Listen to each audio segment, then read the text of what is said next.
জানি তো আমার স্যার অনেক ভালো মানুষ, সে কোন কোয়ালিটি ভালো সেটা তো জানি আমি। হ্যাঁ হ্যাঁ, জানতে তো হবে। এই যে মাত্র বললেন ইনভাইট করো না কেন, এরকম তো কত মেয়েরা ইনভাইট করে আপনাকে নিয়ে যায়, এখন আমি কেন দিই না, ইনভাইট করি না কেন, এটা তো বলে ফেললেন। তাহলে তুমি কেন ইনভাইট করো না? স্যারকে একদিন ইনভাইট করো, মাংস টাংস রান্না করো, খাও। তাহলে সে স্যারের মন ভালো থাকবে, তোমরাও ভালো থাকবা। তুমি যা খাওয়াবা ভালোবেসে তাই খাবো। না, তারপর আপনার একটা পছন্দের খাবার আছে না? পছন্দের খাবার কি? সবকিছু তো পছন্দের। আর সব থেকে বেশি পছন্দের তো তুমি। এই জায়গাটা তো সমস্যা, কেন আপনাকে বাসায় ইনভাইট করে না? হ্যাঁ, হুম। সবকিছু পছন্দের আগে তো আমাকে খাই নেবেন। তোমাকে খাবো না? তুমি এরকম মনে করবে কেন? ওই যে আপনি বললেন, এই জন্যই তো। হুম। হ্যালো স্যার, ভালো আছেন আপনি? হ্যাঁ, ভালো আছি। কি অবস্থা সঞ্জিদা, কেমন আছো? আলহামদুলিল্লাহ ভালো, কিন্তু খুব একটা ভালো নেই স্যার। কেন, কি হয়েছে তোমার? কি হয় নাই বলেন তো, অনেক সমস্যার মধ্যে আছি তো। কি সমস্যার মধ্যে আছো তুমি বলো, তোমার সব সমস্যা আমি সলভ করে দেবো। আমি আপনাকে বলছি তো, আপনি আমাকে বলছেন সমাধান করে দেবো সমাধান করে দেবো, কই দেন না তো, শুধু উল্টাপাল্টা কথা বলেন। হম। উল্টা পাল্টা কিসের কথা? তুমি তো কত এখন কথাই খুব তো বলেন। চালাক হয়ে গেছো, তুমি তো এখন অনেক চালাক হয়ে গেছো, আগের মতো নাই। চালাক তো আপনি আমাকে বানাই ফেলছেন, ওই জন্য তো চালাক হয়েছে, কারণ আপনি যে সমস্ত কথা বলেন চালাক না হলে উপায় আছে বলেন? হম। কেমন চালাক বানিয়েছি তোমাকে বলো? এটা আপনি আমাকে বলছেন আমি চালাক, তাহলে আপনি জানেন আমি কেমন চালাক হয়েছি। তুমি চালাক হয়ে গেছো তো এখন। এমনি সামনে আসলে তো খুবই ভালো শ্রদ্ধা করো, আর আড়ালে গেলে তো শ্রদ্ধা তোদের কথা কোনো কিছুই থাকে না। আপনি তো ফোন দেন না, আপনি তো আমার কোনো খবর রাখেন না।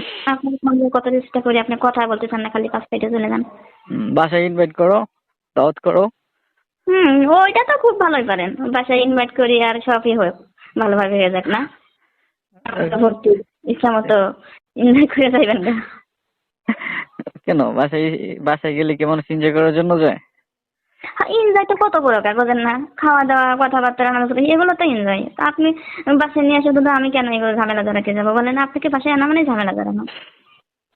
স্যারকে তো মানুষে অনেক দাওয়াত টাওয়াত করে, তুমি তো কোনো কিছু করতেছো না।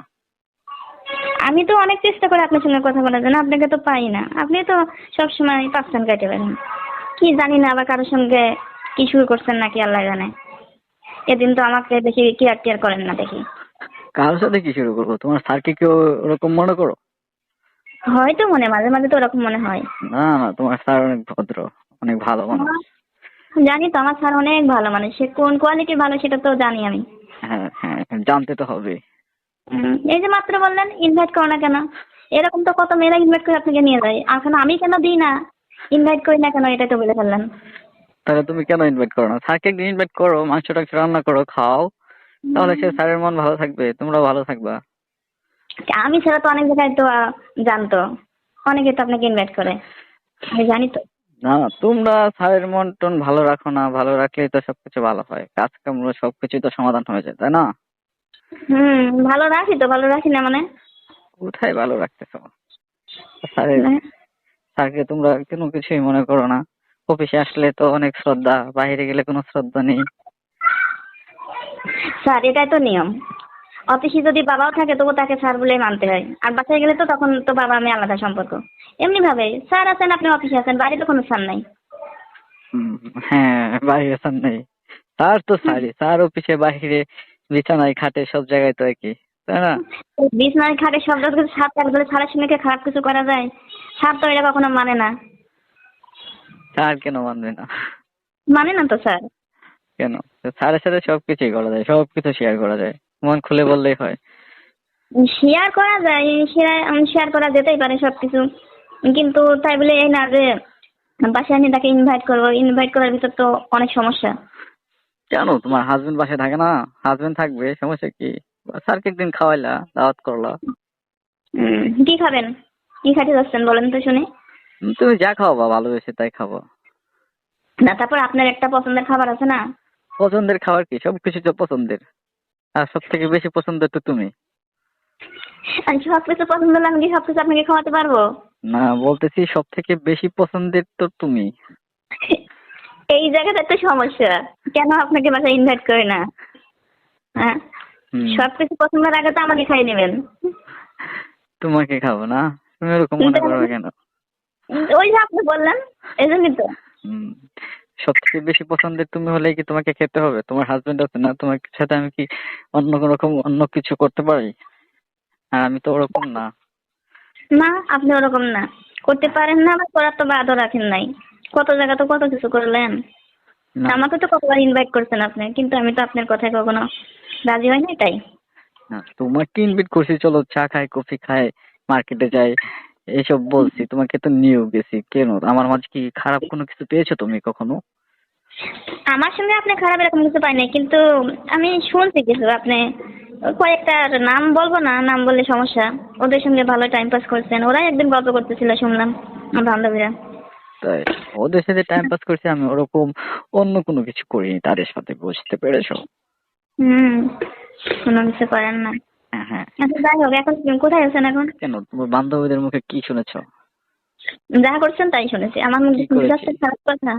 কি করেছে এটা বলে বলতে হবে, কি করেছে, কি করেন নাই এটা বলেন তো, কি করেন নাই? তোমার বান্ধবীদের সাথে যা করেছি তোমার করতে ইচ্ছে করে? না, কেন? মোটেও না। না, কেন করে না? তো অস্বীকার যাচ্ছেন কেন? তাদের সঙ্গে তো ভালো শারীরিক চাহিদা মেটাইছেন, আমার স্বামী আছেন, আমি আপনার কাছে কেন যাবো? ও তাই? স্বামী থাকলে হুম। কি বাইরের খাবার খাওয়া লাগে না? বাইরের খাবারের স্বাদ আর ঘরের খাবারের স্বাদ অনেক ডিফারেন্স। হ্যাঁ, বাইরের খাবারের স্বাদ বেশি, তো সবাই বলে, সকলেই বলে। ওটা স্বাদ বেশি হলেও ক্ষণিকের জন্য ভালো লাগে, কিন্তু সবসময়ের জন্য নিয়মিত যেটা খাই ওই খাবারটা সবচেয়ে ভালো লাগে বেশি, ওটা তো ক্ষণিকের খাবার। হ্যাঁ, বুঝতে পেরেছি। এখন কথা ওটা না। তুমি যে, আচ্ছা ঠিক আছে, তাহলে তুমি আগামীকাল অফিসে আসো, আমার সাথে দেখা করে সকালে। ওকে। হুম, তোমার সঙ্গে দেখা করবো, কারণ অফিসে তো যেতেই হবে। হ্যাঁ কারণ তুমি, অনেক প্রয়োজনীয়তা আপনার কাছে যাই, তো অনেক প্রয়োজনীয়তা যেতে হয় আপনার কাছে। হ্যাঁ কালকে অফিসে এসে আমার সাথে দেখা করো। হুম। হ্যাঁ, আর দেখা করলে কি কি বলবেন, কোনো বিশেষ প্রয়োজন আছে নাকি? না, কোনো বিশেষ প্রয়োজন না, এমনিতেই তোমাকে দেখতে ইচ্ছে করছিল তাই দেখা হুম। করবো। হুম। একসাথে বসলা। আচ্ছা, শুধু বসার জন্য আমাকে অফিসে যেতে হবে তাই তো আপনার কাছে? তাহলে কি করতে চাও তুমি, বলো? আমি কিছুই করতে চাচ্ছি না, আমি যাইতেই চাচ্ছি না। আমার তো অনেক কাজ আছে, আমি কাজে অনেক বিজি থাকি, তো ফ্রি তো হতে পারি না। কাজে তো বিজি, স্যারের কাজে তো বিজি থাকতেই হবে, তাই না? হুম। বিজি তো স্যাররা বিজি কমই থাকে, বিজি থাকে স্যারের সাথে নিম্ন শ্রেণীর কাজ যারা করে নিচে তাদের, তারা বিজি বেশি থাকে, এখন স্যারের কাজ তো কথা তো কম। ওটা না, কথা হলো যে তুমি হাড়ের কাজ করবা না অফিসের কাজ করবা? আমি তো অফিসিয়াল কাজ করি। তাহলে স্যারের সাথে টাইম পাস করলে তো ওইটাও অফিসিয়াল কাজের মধ্যে পড়ে, তাই না? হুম। তাহলে এই যে বলতেছি তো, টাইম পাস করা আর অফিসিয়াল এ চলে কাজ করা তো একটু অন্যরকমই হয়ে যায়। কোনো অন্যরকম নেই, এটা যদি আপনার তুমি কাছে ভুল, তো তোমার ওইগুলো ভুল কিছু, ধারণা। আপনার কাছে তো ওইগুলো কিছু মনে হয় না, কিন্তু আমার কাছে অনেক কিছু। কেন, অর্পিতা, তানিয়া, ওরা তো তোমার সাথে কথা বলে, তাই না? হুম, আমি ওদের মুখ থেকে তো শুনছি অনেক কিছু, এই জন্যই তো ভয় পাই। ওরা তোমাকে কি তাবিজ দিয়েছে বলো তো? আপনি আপনি যা দিয়েছেন, যা করছেন তাই। তাই? আচ্ছা, হ্যাঁ।